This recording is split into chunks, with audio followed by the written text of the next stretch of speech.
minha rapaziada! Sejam bem-vindos a mais um vídeo aqui no canal. Eu sou o Sérgio Português e vocês estão no canal Paixão da Gama. Rapaziada, estamos de volta para mais um vídeo e agora falar a respeito aí desse jogão de bola, um jogo importantíssimo para as pretensões do Vasco nesse Campeonato Brasileiro. Vasco Sport, quarta rodada do Campeonato Brasileiro. Esse jogo que vai ser realizado nesta terça-feira, dia 15 de abril, às 21h30, lá no Castelão. E é um jogo complicado para o Vasco, né? Mesmo vindo da segunda divisão, né, do Campeonato Brasileiro, o Ceará é sempre um time difícil de ser batido lá no Castelão, né? Os adversários sempre encontram ali uma resistência muito grande, mas o Vasco tem que buscar aí pelo menos um pontinho fora de casa, já que vem aí com boa campanha dentro de casa, mas fora de casa ainda não pontuou. A transmissão dessa partida vai ficar por conta do Premier e também do Sport TV, e a arbitragem pelo juiz Denilson da Silva Ribeiro Serafim, lá de Alagoas. Auxiliar 1, Guilherme Dias Camilos, de Minas Gerais. Auxiliar 2, Luiz Carlos de França Costa, do Rio Grande do Norte. E no VAR, Rodolfo Toques Marques, do Paraná. A classificação das equipes no Campeonato Brasileiro é a seguinte: o Ceará ocupa aí a 8ª colocação com 4 pontos, uma vitória, um empate e uma derrota, enquanto o Vasco ocupa aí a 4ª colocação com 6 pontos, 2 vitórias. O desempenho das equipes nos últimos 5 jogos é o seguinte: o Ceará vem de 1 vitória, 2 empates e 2 derrotas, enquanto o Vasco tem 3 vitórias, 1 empate e 1 derrota. O retrospecto do confronto é totalmente favorável ao Vasco.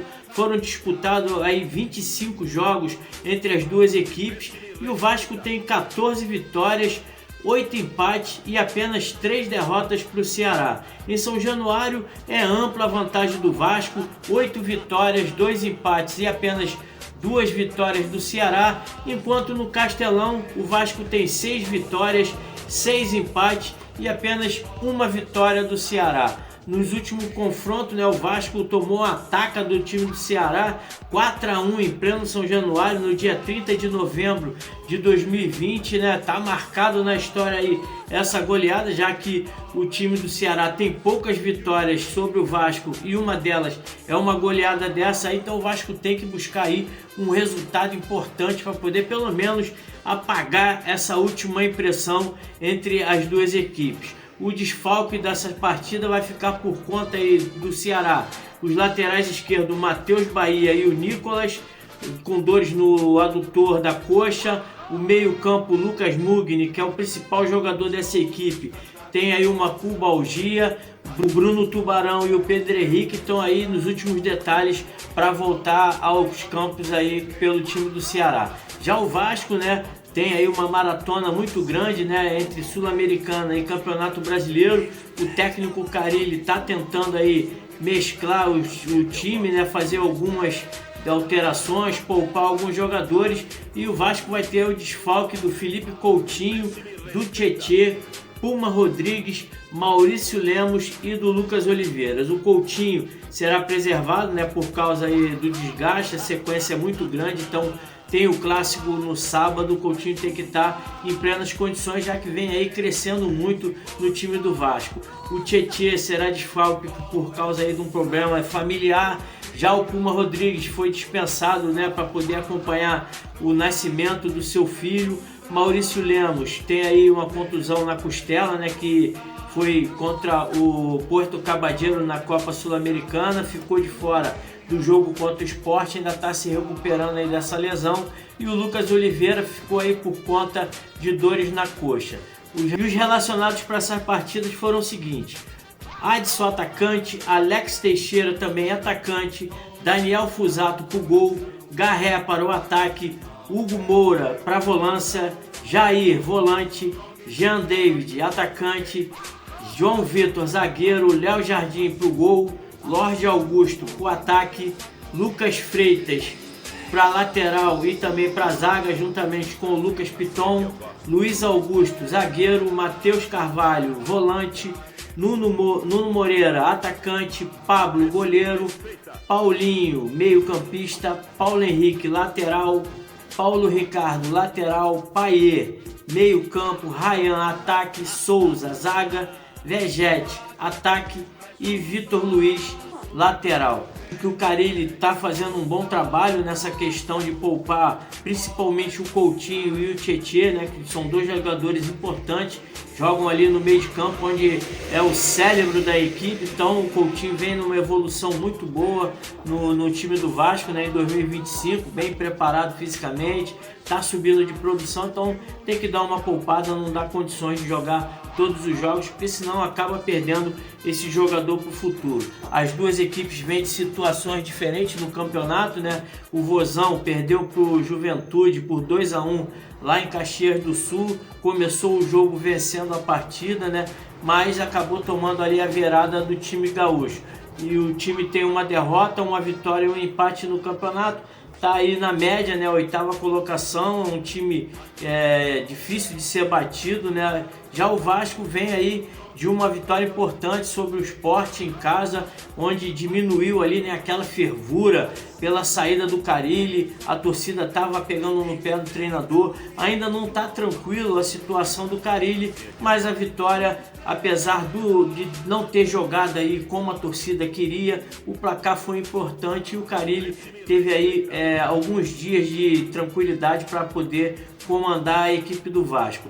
O time busca aí os seus primeiros pontinhos fora de casa, né?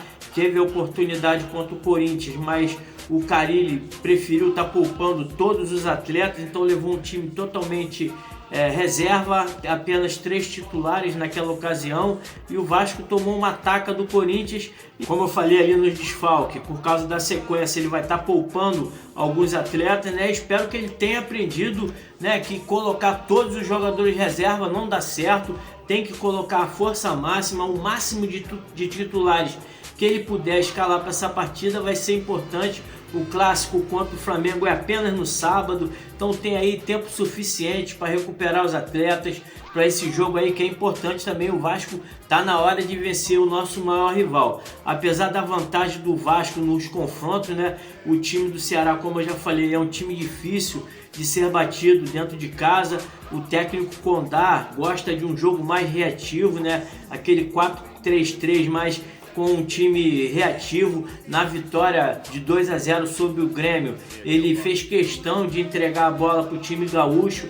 O Grêmio vem muito mal aí no Campeonato Brasileiro, o Grêmio tem uma dificuldade muito grande de armar as jogadas, então o time do Ceará levou vantagem nisso, usou ali os contra-ataques e acabou ali vencendo o time do Grêmio. Sem o argentino Mugni, que é ali o principal jogador dessa equipe, né? O Mugni que já está aqui adaptado no futebol brasileiro, jogou aqui no nosso rival, não foi muito bem porque ainda estava se adaptando, mas com essa sequência aqui no futebol brasileiro vem se destacando muito no time do Ceará. É um jogador habilidoso, bate muito bem na bola, faz muitos gols de falta, mas está com problema de pubalgia, não vai estar participando desse jogo. E o Fernando Sobral, que já é um veterano, né, um jogador aí rodado no futebol brasileiro, é um cara que tem ali, um cabeça de área que sabe jogar, né, pode jogar ali também como meio armador, é um cara inteligente, tem toque de bola, uma boa visão de jogo, então o Vasco tem que estar ali tomando cuidado ali, principalmente que, como eu falei aqui, o meio de campo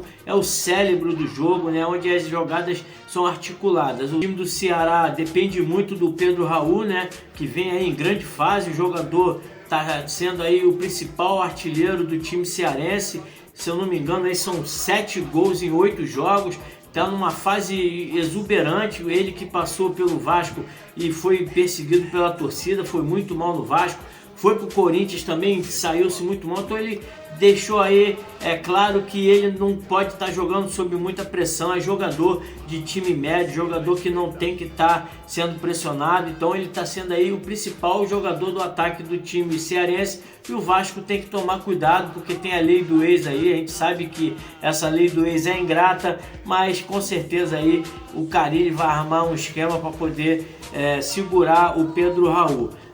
Por isso que o Carille, né, tem que colocar ali o melhor que tem à sua disposição. Os laterais, o Piton e o Paulo Henrique tem que tomar cuidado na subida, subir na hora certa para não tomar bola nas costas. já que o time do Ceará, como é um time reativo, usa bem a velocidade dos seus dois atacantes, né? Então é importante que os cabeças de área, Hugo Moura e quem sabe aí o Jair, se preocupe mais em estar aí subindo com tranquilidade, um toque de bola sem se afobar, perder a bola ali para tomar o contra-ataque. O time do Vasco tem que ter ali a cobertura, né, dos laterais, então essa zaga também está um pouco insegura. O Lemos estava tomando a posição de titular, infelizmente sofreu essa contusão na Sul-Americana, está dando a oportunidade do Lucas Freitas retornar. Teve aí até uma boa participação contra o Sport, começou ainda muito inseguro, né? Mas no decorrer do jogo contra o Sport ele se encontrou na marcação e jogou bem aquela partida. Espero que ele possa estar atento, né? Já que o João Vitor também oscila bastante dentro do jogo. Tem hora que parece que dá um barata voa na cabeça do João Vitor, ele acaba errando jogadas simples, podendo fazer ali um toque de bola tranquilo, ele quer arrastar. Então é preocupante aí essa situação da insegurança da zaga, tá com a ausência ali do Felipe Coutinho, né? A provável escalação do Payet, né, que deve estar entrando ali, ele que é o reserva imediato do Coutinho, é um cara que, na minha opinião, não deveria estar mais no Vasco, já que o seu contrato termina no próximo mês, está enfrentando ali muitos problemas extracampo, né, com a questão policial. A esposa dele chegou no Brasil, mas parece que não está legal aí a vida pessoal do francês, então eu acho que o Vasco deveria estar poupando o atleta, não levando ele principalmente para essas viagens, né, longe, deixar ele mais para jogar aqui no Rio de Janeiro. Se jogasse, né, eu colocaria o Paulinho, né, para estar ali um reforço no meio de campo, para o Paulinho também, que sabe sair também pelo lado direito. Ou então eu até colocaria o Garré, né, um cara que tem mais características de meio campo, colocando ali pelo lado direito o Adson ou então o Ryan. Então o Carille tem ali boas opções para estar formando a equipe do Vasco. Já no ataque, né, os dois atacantes ali pela beira do campo, o Garré e o Nuno Moreira, vão ser importantes na recomposição.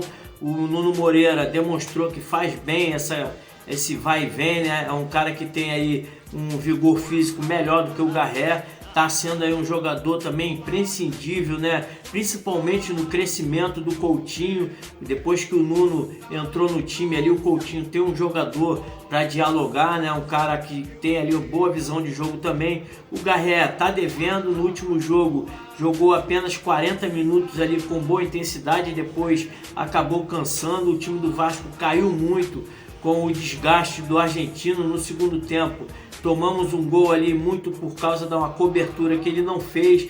Depois da sua saída, o time do Vasco se reencontrou. O Adson entrou muito bem, só que o Adson ainda está voltando, ainda prefere ali estar jogando só no segundo tempo, até adquirir ali o melhor condicionamento físico, que quando voltar fisicamente bem vai ser com certeza o titular. As prováveis escalações dessa partida: o Ceará do técnico Léo Condé virá no 4-3-3, deve ser a seguinte: Bruno Ferreira no gol, Fabiano Souza, Marlon, Éder e William Machado. O meio de campo com Dieguinho, Fernando Sobral e Matheus Araújo. E o ataque: Galeano, Pedro Raul e o Ailon.